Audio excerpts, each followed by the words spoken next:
has selected to share your testimony, namely with Brother Harrington. But before we get to that, let me ask you all, how long have you been married? 49 years. 49 years. 49 years. 49. Okay. Where did you meet and how? In school. In school, high school. Okay. Yes, we did in high school. Tell me a little bit about it. Oh, well, I liked her when I first saw her, but I didn't know how to approach it, so I threw matches in her head. And my cousin told me, one day, boy, you can marry that girl. I said, no way. But 49 years is the way. Yes, because where we used to live was in the country, and we had to catch the bus to school. So we were the last one to get on the bus. I always had to like stand on the bus. And so he would be sitting on the back and he would be throwing matches. Yeah. And when I got to school, matches was all in my hair. Yeah, so that's how we met. And then we started dating in school. What year did you get married? 1970. Okay. August 9th. August 9th. How many children do you have? One. What's her name? Her name is Melon Renee Harrington. Walker. Walker now. but Well, she's cheerful. She just like her daddy. Yeah. She loves to tell jokes. She's very energetic. She a people person. You know, so very sweetheart, very kind. Is she a daddy's girl? Yes. Very much so. You guys have been through so many challenges, especially beginning with Deacon Harrington's challenge. When did that start? How long ago was that, Deacon Harrington? Do you recall? Yes, I recall it 2014. Okay, what happened? Oh, well, I was on vacation in Branson, Missouri, and I had a TIA, which is called it's a first sign of a stroke. Okay. And they told me, when you get home, go and check yourself in the hospital. And I did just that. And I got to here, and in the hospital I had 3 strokes. I had 3 strokes and a heart attack, all in 1 week.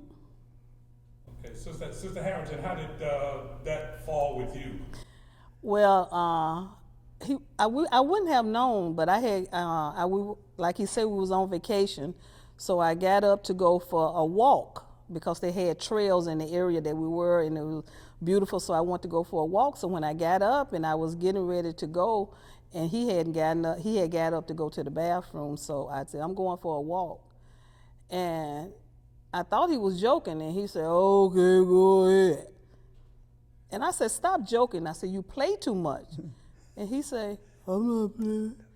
And then I looked at him, and as I looked at him, I saw his mouth was drooped. And I know they said it's a sign of a stroke. So we was on vacation with some other friend. So I woke them up, and so I called the front desk and asked them what was the closest hospital, and they told me. So we put him in the car, and we drove to the hospital, and we got there, and they checked him in. And they did inform him that he did have a TIA, which is a small sign of a stroke. So they kept him overnight and gave him medication, and we called our doctor back here. And they told us everything that they had did was the right thing to do. But when we get back, to call her and then come and see her. And so we did that. And when we got there, and she said, okay, I think we need to admit him. So they admitted him into the hospital. And from that, things started going downhill a little more because he had 3 more strokes in the hospital. The first two after the first one that he had when he was on vacation was mild, but then the third one did a little bit more damage. Okay, let me ask you this, Brother Harrington. While all of that was going on, how was your faith? Oh, my faith was strong, very strong, because I just refuse to give up. You know, I don't, you know, whatever happened to me, I put it in God's hand and forget about it. Because we stayed at least a day and yes. 2 days after he had the TIA in Branson. We stayed, and he joked around. We went to dinner. We did everything. He was fine, you know. I even drove back. He helped drove, yeah. So he was okay, but it's just after he got back here, things got a little worse. How many surgeries has he had just for the stroke alone? 1 surgery because they wanted to see where did the strokes come from. Because Yes. because after they did the test to see, because most people when they have stroke, they have like plaques build up in their arteries and their necks. They did all the necessary tests. They could not find anything. They could not give me no reason why he had the stroke. So then they decided that they was going to see were there any reason behind the heart. So they decided they was going to do an exploratory surgery by going through the groins and looking at the back of the heart. Yes. So when the doctor got him in there to do the procedure, we all was sitting in the waiting room waiting, and then all of a sudden he came back in and he said, I can't do it. So we said, why you can't do it? He said, because he had 4 blocked arteries to the heart, and the main artery to the heart was 98% blocked. Wow. Now, how did that strike your faith when you heard that? What was I, going on? at first, I just couldn't believe. I said, are you talking about Samuel Harrington? He said, yes. And at that time, I just couldn't believe it because he had never had any pains in his heart. You know how most people have some kind of a shortness of breath or something.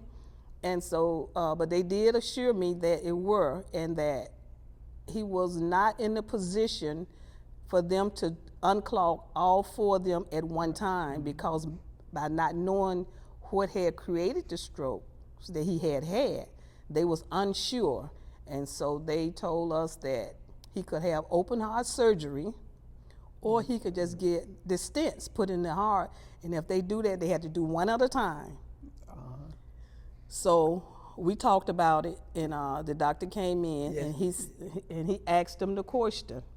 And what did he ask you, honey, about the heart, telling you about your percentage? Oh, he told me that the percentage was very low.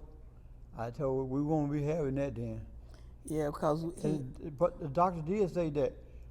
I don't think I could do it. I said, you don't think you can do it? You won't be doing it. I don't mean. yeah, because he told him, he said the best way to go is to have the open heart surgery, because if he have that, then he will stand a better chance of being okay from now on. So he said, no. He said, if you telling me that there's a 98% chance that I will not get off the table, and I can have the stents and maybe have a few years, he said, I take that chance. So is that what you went with Harrington, the stent? Yes, that's what we did stent. Okay, and after the surgery, how was life after that? Oh, after that it was just fine. I had no problem. I really didn't have experienced problems before that, but because I had no idea I had a clogged artery. Well, one thing I say is that when they told me I had one that clogged 90%, they said it was water maker. So when they got ready to put the stent in, they said, which one you want to do first? I said, take care of the water maker first. Yes. And so after then, then he had gotten a sore on his foot. And so the wound care was taking care of it and everything.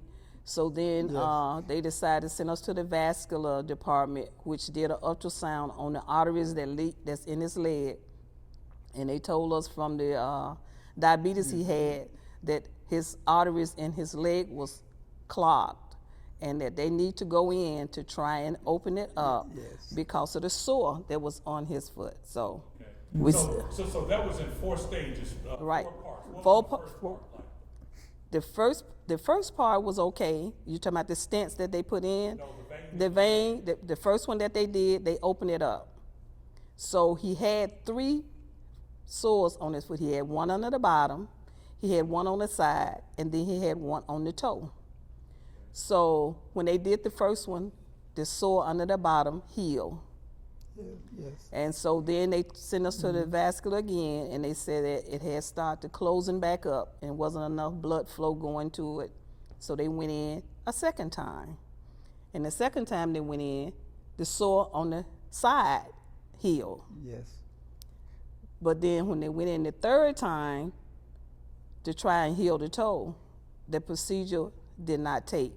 They told it was not enough blood going to the foot to heal it. So they just had to keep an eye on it, and that I had to keep it clean every day, and they gave us appointment every other week to come back.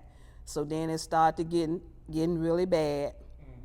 And so they said that they had no other option but to talk to him about amputation. And he said, I don't want to talk about that.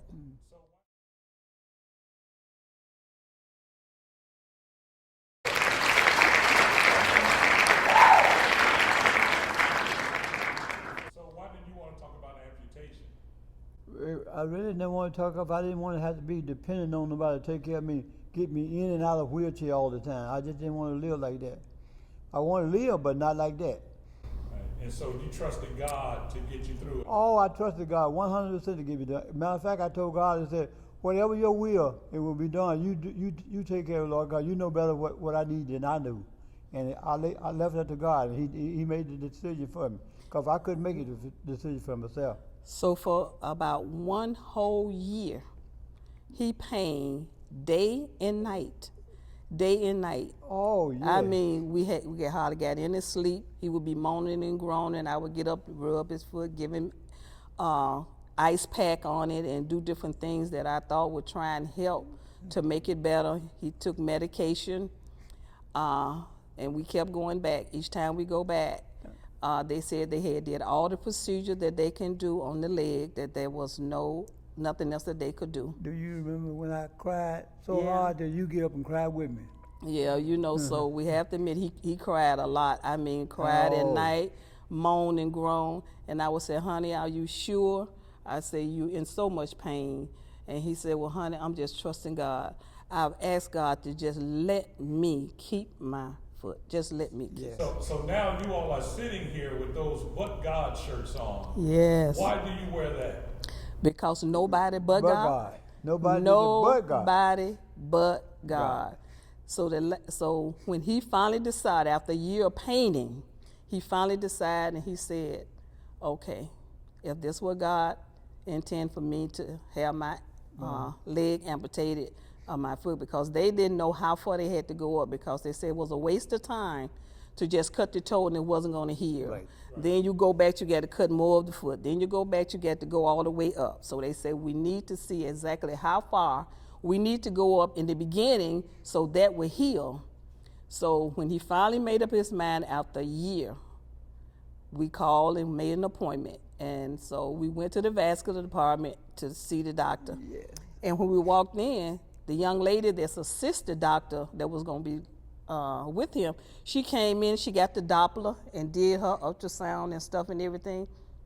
And she heard a pulse. So she said, okay, I'm going to the doctor. I'll be right back.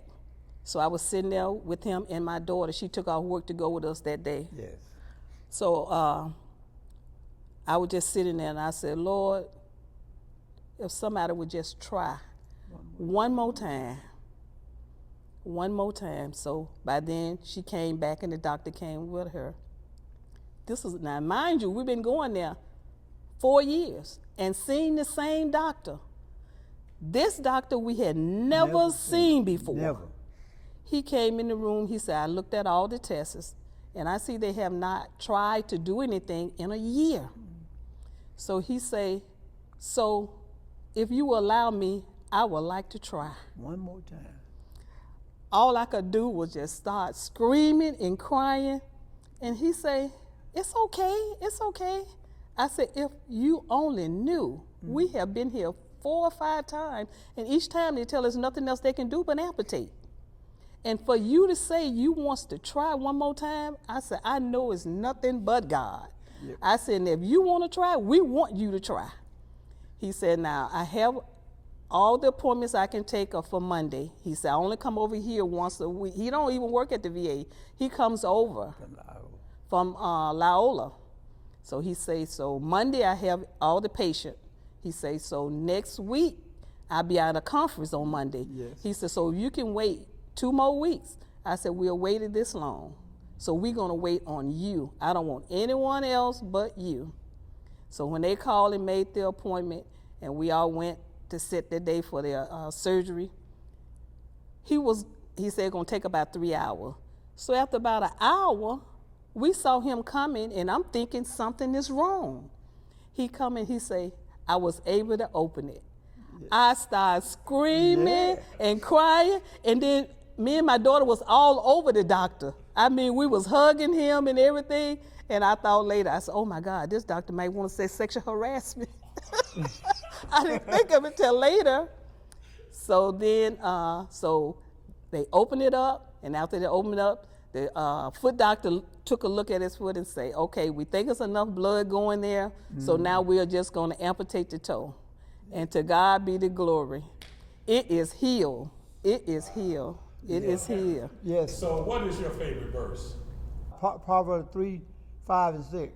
Trust in the Lord with all your heart and lean not to your own understanding, but in all your way acknowledge him, he'll direct your path. And I used to read all the time Psalm 91. I like the whole Psalm 91. I read that mostly all the time. Well, thank you guys. What final encouragement you can give to the congregation for those who are facing any challenges? Brother Harrington, what would you say first? I would say this. Whatever you're going through, just trust in the Lord and leave it in his hand. And it'll be all right, because God knows what's best for you. And he always there, because he promised he'll never leave her, nor will he forsake you. And he will not. I felt the presence of God all the time I was in the hospital. So trust God. Don't trust yourself as a man or a doctor. Just trust God. And he'll work it out for you. I guarantee he will. Sister Ruthie? Yeah, I like I say, I read Psalm 91, so the only thing I can say, have faith in God. Yes. We know it get hard. It got hard for us. Just continue to stand on God's word. Continue to trust him and know that he will never leave you nor forsake you. And he won't. And don't everybody's story turn out to be a happy ending, but we have to know it is the way God intended for it to be. Amen. One last word for you, Sister Ruthie. Talk real quickly. Give me 30 seconds on what would you like to say to caretakers? Oh, Who wow. are taking care of Oh, sick wow. relative, husband, child. Oh my God, it is not easy. Even though you love the person that you're taking care of, it's not easy. You have to just continue to have faith and trust God, and every day just pray and ask God to just give you all the strength that you need, because it get to be so hard. Yes, I know. Well, what keeps you all smiling? Well, with him, he jokes all the time. Yeah, well, what keep me smiling, I trust God, and then I leave it in the hands of God. I can't do nothing about it, but God can, so he gives me the strength to be able to endure, to go through whatever I got to go through. And I just trust God for whatever it is. It sounds like a crusade, but I really do. I trust God. I leave it in God's hand, because God is in control of everything. Okay. And whatever he done, will be done. And one other thing, I might not be quoting it exactly right, but I remember our pastor saying, one of his saying that he said that have always stuck with me, he say, you can't, and God never said you could, but God can, and he will. Yeah. One last thing. What do you want to say to the New Morning Star Church family? Y'all look right in here and tell, what do you want to say? Yes. I want to say to you, each and every one of you all, thank you for the cards, and I had so many cards. Thank you for all the calls I got, and all the love that I received from my church family. I thank you so much. And I would like to also say thank you, because there were so many of them was so encouraging to me. They would call, they would pray, I would call them. There's some of them, they know who they are, that I would call and cry to. I have screamed. There's some that have came to the house, to see me, because I was so, upset.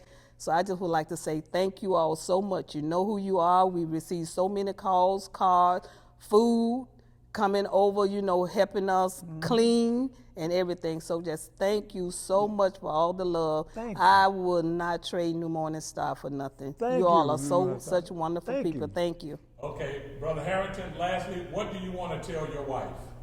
Look at her and tell her. Honey, thank you for sticking by my side when I need you the most. You too little to your marriage vow, and sickness didn't help. And you've been there for me all the way, and I thank you, and I love you, sweetheart. Thank you, God. Thank God for you. I You're love welcome, you. sweetie. All right.